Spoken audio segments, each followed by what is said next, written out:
As you can see, we're down in our crawl space. Today we're going to be doing all of the drain lines that are in the crawl space.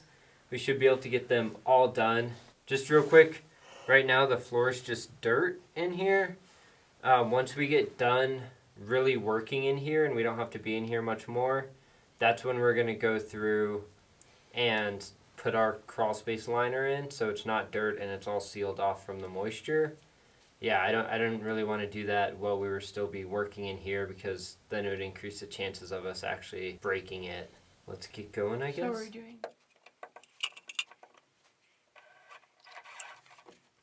So if you haven't watched our first plumbing video, I'm going to put a link up in one of the corners here so you can go ahead and give that a watch. We're basically doing the same thing we did on that video down in the crawl space.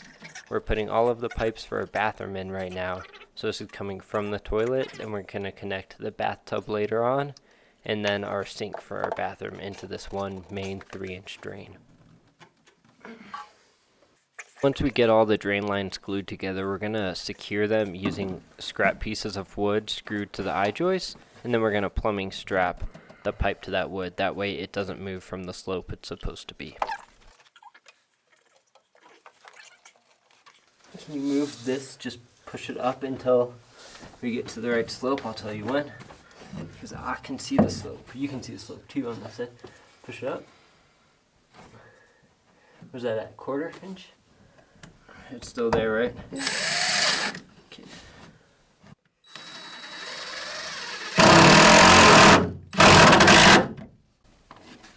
Still there? Where are we? Yeah.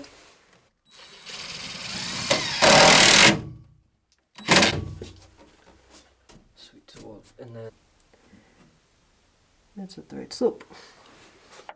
ABS has a certain amount of distance you can go between supports. I believe it's 4 foot horizontal, so we're securing it about every other joist. That is like at the fucking correct angle.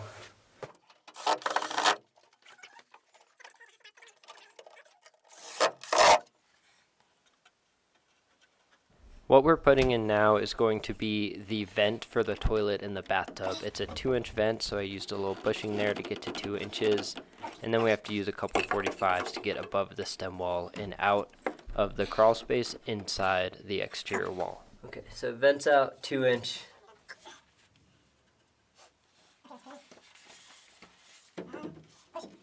Okay, hold it right there.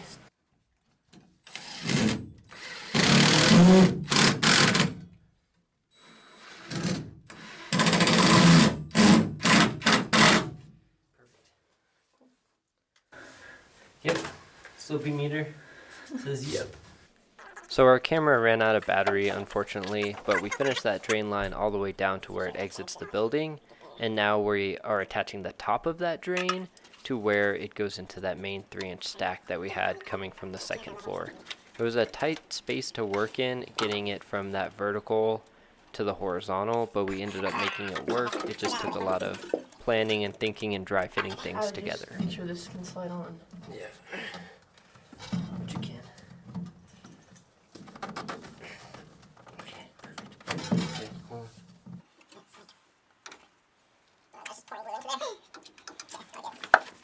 And at the very top of this drain, we're going to have a 3-inch clean out. That way we can access the drain if anything ever gets clogged. Cool? Yeah, sweet. So that's our clean out that goes all the way down.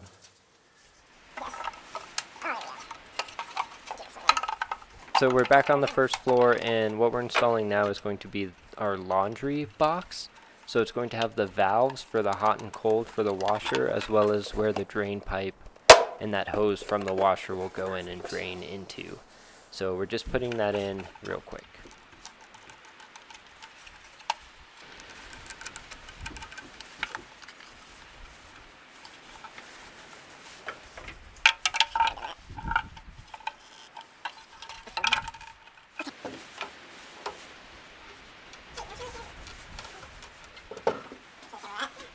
Yep, and then these will just come up and hook right in. After finishing up the laundry room, we then moved over to the kitchen to get the vent for the kitchen sink finished. Since the kitchen is right under a window, we have to go out 90 degrees and then through the jack and king studs for the window and then up that next stud bay to get out of the roof.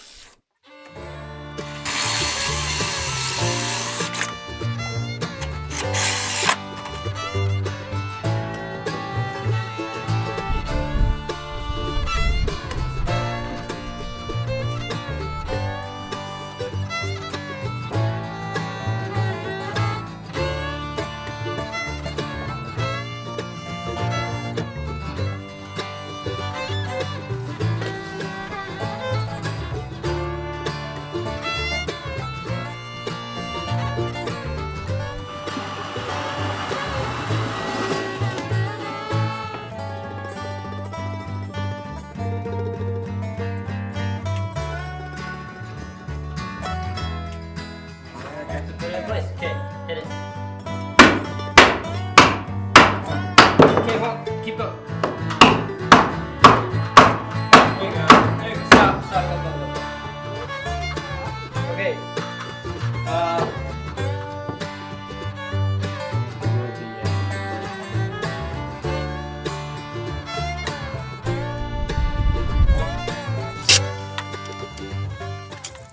After getting the kitchen vent finished, we moved on to the vent for the downstairs bathroom. Now this has two separate vents that are going to combine into one. We have one coming out of the toilet, and then we have one coming out of where the sink is, and they're going to connect together and just exit the roof at one point.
There.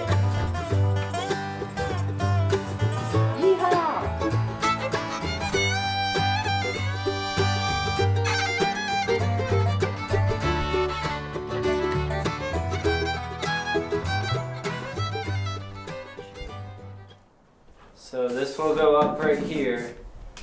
Our 90 will go over a little bit, and then we'll do another 90 at the top. The reason we're not just continuing that vent pipe straight up and going right out the roof there is because that's at the lower slope of our roof, which means if we ever had a big clump of snow or ice that slid down the roof, it could potentially crash into just that ABS and break it off, which we don't want. So we're going to move it up about halfway up the roof and then have it exit there.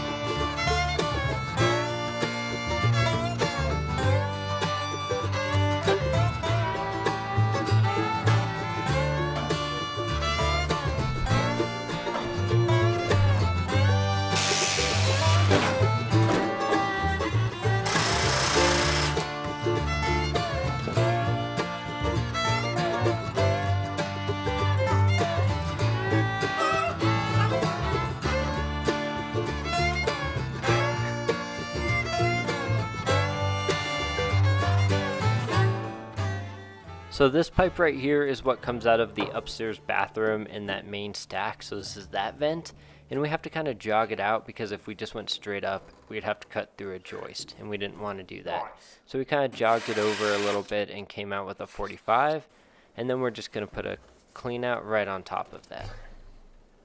And then we'll just come back and we'll obviously brace this off at some point, and then we'll put it just a clean out right there. We're done with drains. We're gonna pour water down the drain to see if it comes out the other side.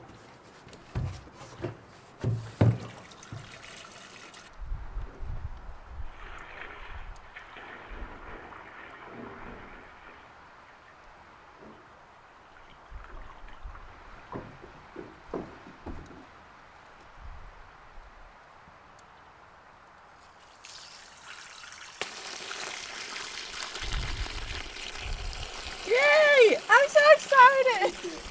We're gonna do the same thing upstairs. See if it works.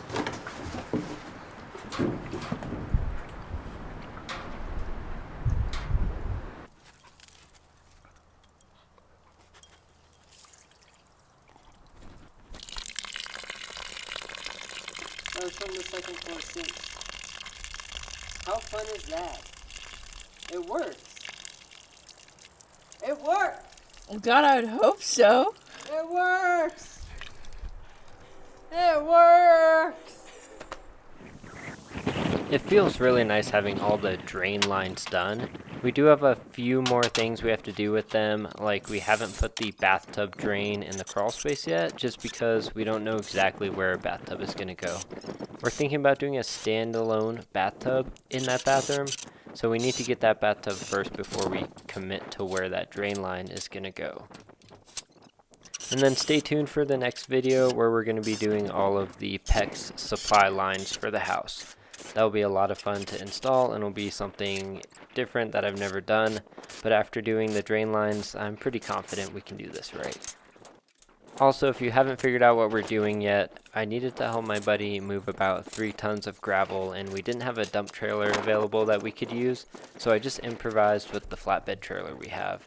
I used some like railroad tie type 8x8s or big posts, and then we just screwed some tin to it or some of the corrugated metal that I had left over from my chicken coop to make sides for it. We put this tarp down first just to make sure none of the gravel sprinkled through those slats while we were driving down the road.